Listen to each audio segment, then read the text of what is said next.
മലയാളികളുടെ പ്രിയ താരം പാർവതി തിരുവോത്ത് നടത്തിയ ഞെട്ടിക്കുന്ന വെളിപ്പെടുത്തലുകളാണ് സിനിമാ ലോകത്ത് പുതിയ ചർച്ചകൾക്ക് വഴിവെച്ചിരിക്കുന്നത്.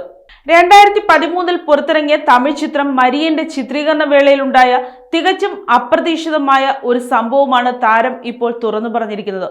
ചിത്രത്തിലെ ഒരു വൈകാരിക രംഗം ചിത്രീകരിക്കുന്നതിനിടെയായിരുന്നു സംഭവം.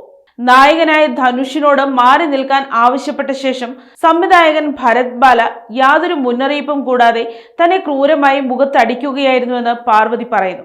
അടിയുടെ ആഘാതത്തിൽ താൻ നിലത്ത് വീണുപോയെന്നും ഒരു നിമിഷത്തേക്ക് ചെവി കേൾക്കാൻ പോലും സാധിക്കാത്ത അവസ്ഥയിലായെന്നും താരം ഓർത്തെടുക്കുന്നു. എന്നാൽ ആ അടിക്ക് ശേഷവും കട്ട് പറയാതെ ചിത്രീകരണം തുടരുകയാണ് സംവിധായകൻ ചെയ്തത്. ആ സമയത്ത് മികച്ച അഭിനയം പുറത്തു കൊണ്ടുവരാനുള്ള സംവിധായകന്റെ തന്ത്രമാണിതെന്നാണ് താൻ വിശ്വസിച്ചിരുന്നത്.